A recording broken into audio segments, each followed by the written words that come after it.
तुम्ही भरपूर प्रकारचे आप्पे खाल्ले किंवा बनवले असतील, पण केळीपासून बनलेले आप्पे कधी खाल्लेत का? कमेंटमध्ये नक्की सांगा. तर चला मग बनवू. त्याच्यासाठी एक केळी मिक्सरच्या भांड्यामध्ये घेतली आहे. त्यानंतर ओलं खोबऱ्यावरचा जो चॉकलेटीचं साल असते ते काढून टाकून पांढरा भाग घेतलेला आहे. त्याच्यानंतर गूळ, तुम्हाला कमी जास्त गोड कसं लागतं त्याच्यानुसार गूळ घ्यायचा. चुटकीभर मी घेतलेला आहे खायचा सोडा. त्याच्यानंतर रवा, दूध. दूध मिक्सरच्या भांड्यामध्ये जास्ती नाही घ्यायचं. मी रवा आणि दूध जे आहे ते थोडंच घेतलेलं आहे आणि हे वाटून घेतलेलं आहे. परत हे आपल्याला मिश्रण जे आहे ते थोडंसं घट्टसर, म्हणजे आपलं जसं आप्याचं नॉर्मल मिश्रण असतं तसं बनवायचं आहे. म्हणून मी आणखीन रवा टाकून हे जे मिश्रण आहे ते तसं घट्टसर बनवलेलं आहे. इकडे आप्पे पात्र गरम व्हायला ठेवलेलं आहे. त्याच्यामध्ये मी थोडंसं तूप टाकून घेणार आहे. इथे मी तेलाचा वापर न करता तुपाचा केलेला आहे. कारण आपले आप्पे गोड असल्यामुळे त्याला एक वेगळीच चव येईल म्हणून तूप. हे पहा, टाकताना कळेल तुम्हाला मिश्रण अशा कन्सिस्टन्सीचं असलं पाहिजे. टाकेपर्यंत गॅस कमी ठेवून हे टाकून घ्यायचं आहे. त्याच्यानंतरही आप्पे लवकर चिटकतात. म्हणून गॅस हा कमीच फ्लेमवर ठेवून आपल्याला हे आप्पे करून घ्यायचे आहेत.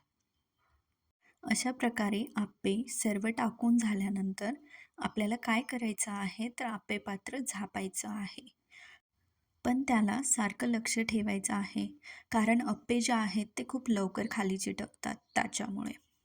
आणि थोड्या वेळाने आपल्याला चेक करत राहायचे की आपलं जे वरचं मिश्रण आहे ते घट्टसर झालं आहे की आणखीनही पातळ आहे, जेणेकरून आपल्याला आप्पे पलटता येतील. आता हे व्यवस्थित जे आहे ते खालतून शिजून झालेलं आहे, वरतूनही घट्टसर झालं आहे. तर एक आप्पे जे आहेत ते उलटवून घ्यायचे. सर्व आप्पे जे आहेत ते दुसऱ्या साईडने म्हणजेच उलटे करून ठेवल्यानंतर परत त्याला झाकण लावून आप्पांना व्यवस्थित तयार होऊ द्यायचं आहे. पण ह्यालाही सतत लक्ष ठेवा. हे पहा किती छान प्रकारे आपले आप्पे बनून तयार आहेत आणि उमटलेही खूप छान आहेत. आणि आता आपण त्यांना छान असं गार्निश करून घेऊया. त्याच्यासाठी मी जे काय केलं आहे, गुळाला थोडंसं विरघळवून गॅसवरती त्याची थोडीशी अशी घट्टसर चाचणी होईपर्यंत त्याला शिजू दिलं होतं.